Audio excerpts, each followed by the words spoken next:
la cinquième étape serait de pouvoir demander une aide au logement qu'on appelle la CAF. Ok. Comment ça se passe? Bon, on va aller sur mon écran comme tout à l'heure. On va taper demande. Là, franchement, je vais aller sur Google et je vais taper demande CAF. Ok, étudiant. Ok. Donc, vous voyez ici, prenez le premier là, il est bien. CAF, je suis étudiant. La CAF utilise des cookies, etc. Ok, bon, on va dire ok, j'ai compris. Donc ici, dans mon cas, je vais mettre 60.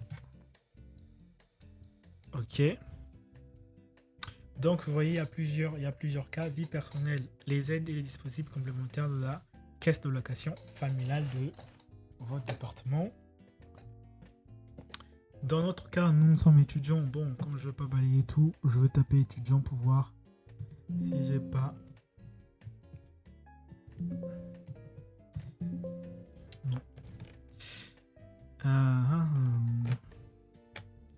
J'accueille un enfant. Non, c'est pas notre cas. Je souhaite partir en vacances. Non. J'ai besoin d'aide pour les vacances. Non.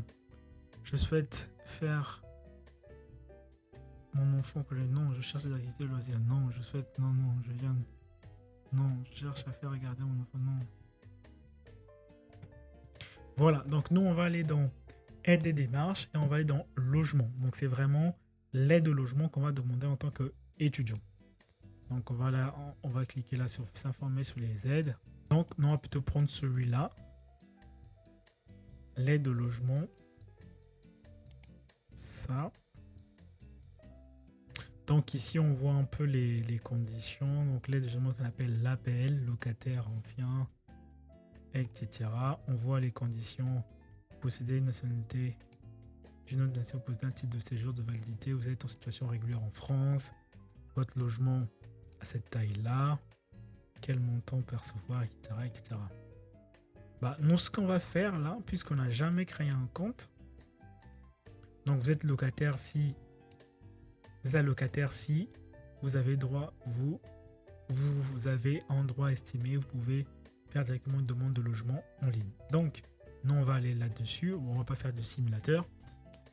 Et là, on va nous demander de pouvoir nous inscrire. Donc ce que je vais faire, c'est que je vais essayer de m'inscrire avec France Connect parce qu'en vérité j'avais déjà l'ANEF. Est-ce que ça marchera? Je ne pense pas.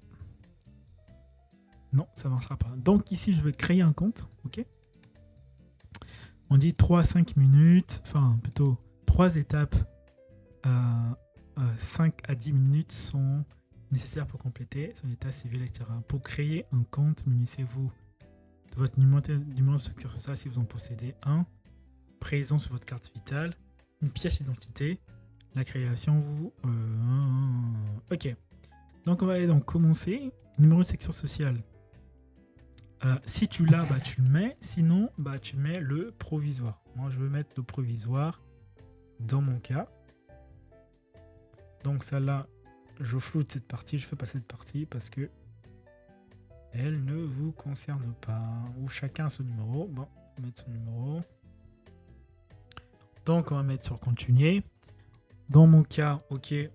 Là, on met le nom de naissance. Donc vous mettez votre nom. Le nom d'usage, c'est facultatif. Ok. Vous êtes né en France, bah dans ce cas, non.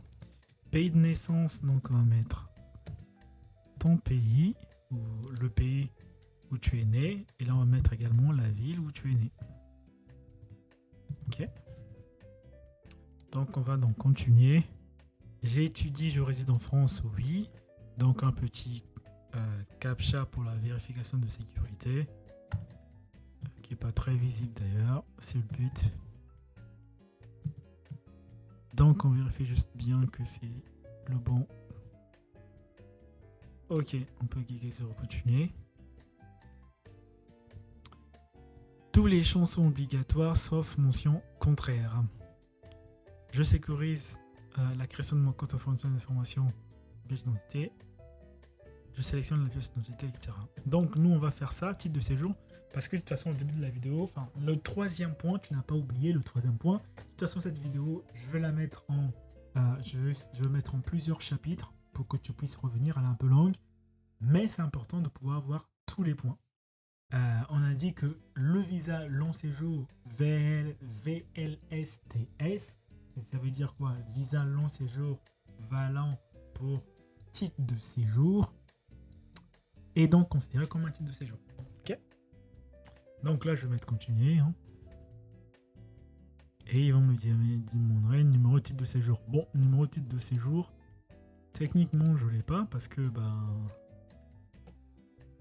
c'est le même que le visa en fait. Mais là, je pense qu'ils vont bugger en me disant ouais, c'est pas le bon. Ok. Donc ils disent que ça, on va laisser comme ça, hein, date de délivrance. On va mettre la date du. Ok. Donc là, on va taper les coordonnées de contact. Pour cet exemple, quand je reçois un code de vérification, sûrement. Donc là, on va taper notre email, tranquille. Envoyer. Donc, il y a un code qui est venu, si ça marche bien. Et comme ça marche toujours bien, voilà. Je récupère le code. Valider.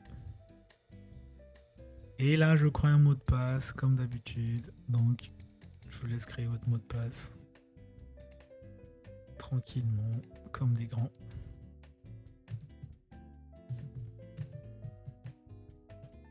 Voilà. J'appuie sur continuer.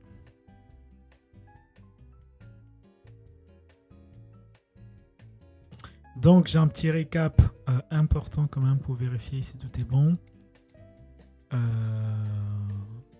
Ok. Ça me paraît bien. Se connecter. Donc là, le numéro de sécurité sociale. Donc, on l'avait. On l'a plus. Donc, on va retaper. Juste pour tester que tout a fonctionné et de pouvoir faire la demande derrière. Donc, on va mettre retenir ça.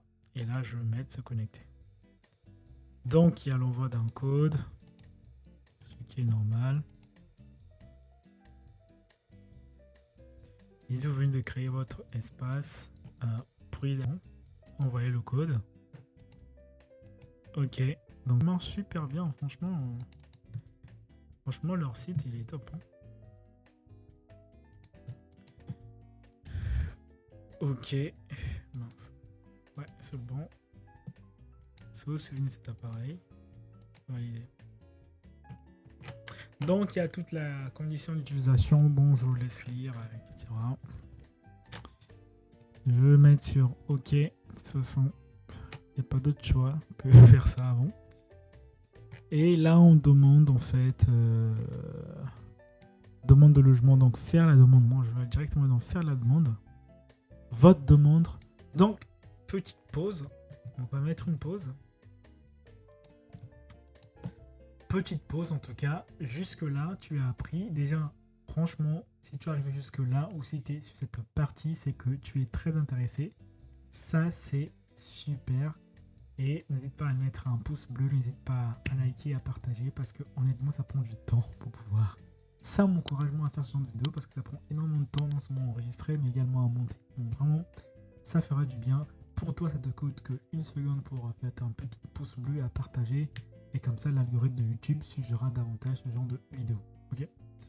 Donc, en résumé, tu vois, ici, tu as pu voir comment créer un compte sur la CAF. On a créé ensemble.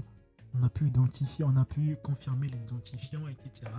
Maintenant, ce qu'on va faire, c'est qu'on va faire une demande de logement. Ok, cette demande de logement, de telle sorte que toi, dans ton logement, que tu sois au Crous ou dans le privé, tu pourras avoir des réductions en fonction de ton âge, en fonction des calculs. Bref, les calculs, on pourrait faire une simulation, mais bon, là, pour la raison, je veux que la vidéo soit un peu plus courte, sinon ça va prendre une éternité. Donc, on va directement faire une demande de logement. Donc là, on va faire commencer. Une demande la commune on se trouve, donc toi tu mets la tienne hein, ou la sienne. Donc on choisit, on vient en couple, non. Les étudiants, y compris les étudiants, y compris année de césure hors apprentissage, oui. Nombre d'enfants, bah 0 dans mon cas. Si tu as un enfant, n'hésite pas à mettre le nombre d'enfants que tu veux. Pour ce logement, vous payez un loyer. Oui, je paye un loyer. Date d'entrée dans ce logement. Donc là, n'hésite pas à aller regarder en fait tes... Donc on se retrouve ici. Je pense que je ne vous montrerai pas mon écran. Dommage. Mais on se retrouve là. De toute façon, vous continuez la procédure de manière classique. Donc moi, dans mon cas, je continue tout ça.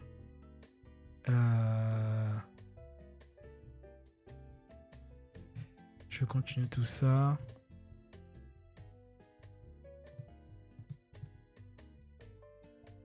Important d'avoir les bonnes informations ici. Décent, ça veut dire quoi? Un logement décent, c'est un logement. Sécurité physique, d'installation. Oui, on va dire que c'est décent. Mince, j'ai dû perdre.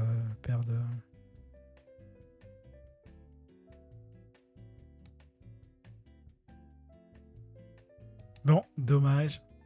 Dommage, on arrive à ce niveau. Ils me disent que c'est de maintenance à minute 13. Minute 30 jusqu'à 3 heures. Bon, on restera une autre fois. Peut-être que je ferai une autre vidéo dessus. C'est bien dommage. Ok. Donc, on arrive là. Bon, vous voyez, vous allez continuer la procédure de manière normale. Et puis, vous allez soumettre et voir ce que ça donnera. Ok. Dites-moi en commentaire si vous avez pu le faire d'ailleurs. Parce que bah, moi, là, j'ai été bloqué parce que le site est en maintenance. Super. Ils ont bloqué le site en maintenance parce que je fais cette vidéo un peu tard. Donc, voilà. Voilà, on arrive vraiment à la fin de notre vidéo, mais j'avais un bonus pour vous. Le bonus concerne en fait comment, parce que souvent pour les problèmes de santé, pas forcément de santé, mais en tout cas pour avoir un peu plus d'avantages, il y a ce qu'on appelle la complémentarité santé. Et beaucoup de gens m'en demandent comment faire la déclaration, comment ça se passe. Eh bien, pour cette fin, je vous propose de pouvoir faire cette demande de complémentarité santé. Donc on va taper sur Google également. D'ailleurs, donc ici, je veux mettre ici. Donc pour le site de la CAF, on avait dit, bon, c'est pas forcément le site de la maintenance là, mais bon, vous allez sur la CAF tranquillement. Vous trouverez des informations dessus. Okay. Là, pour le coup, pas de bol, c'est en maintenance. Voilà. Donc ici, en bonus, on a dit qu'on va regarder. Bonus, c'est faire ce qu'on appelle communément la CMUC. Ok. CMUC. Ok. Donc, on va aller sur Google. Okay. Google. Toujours dans la barre de recherche. Faire demande, on va faire juste demande CMUC. Donc c'est ça. Comment déclarer la complémentaire santé. En tout cas, tout ce qui concerne la santé, l'administration niveau santé, le site officiel par excellence, c'est Amélie. Ok, on clique dessus. Donc ici, l'idéal, c'est qu'on va en créer, d'accord? Au lieu de pouvoir...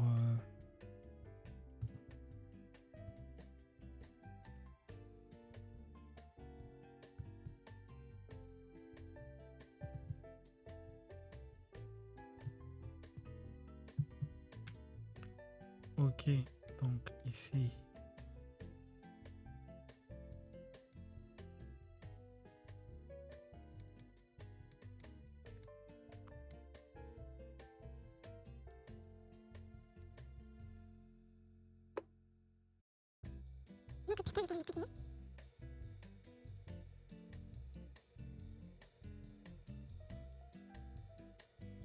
Donc, une fois, en fait, l'idéal ici, je me rends compte que c'est avoir un numéro de sécurité sociale attribué et non provisoire. Et une fois que vous avez ça, le plus simple, en fait, c'est d'avoir un numéro de sécurité sociale définitif. Et une fois que vous avez ça, vous pouvez créer votre compte et puis directement aller, en fait, déclarer justement la CMU-C avec les différents documents. Donc voilà, j'espère que vraiment cette vidéo vous a plu, vous a aidé. N'hésitez pas en tout cas à mettre en commentaire les galères que vous avez eues. N'hésitez pas à aller visiter le site étudierdifferemment.com si vous voulez de l'accompagnement pour vos études, pour ceux-là qui veulent faire Campus France ou en tout cas pour ceux-là qui veulent vraiment aller en avance sur leurs études. Donc vraiment, on se retrouve à très bientôt. Merci d'avoir suivi jusqu'à la fin.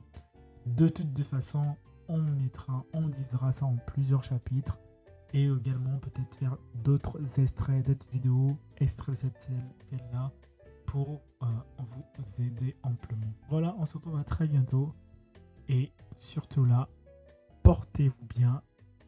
Peace.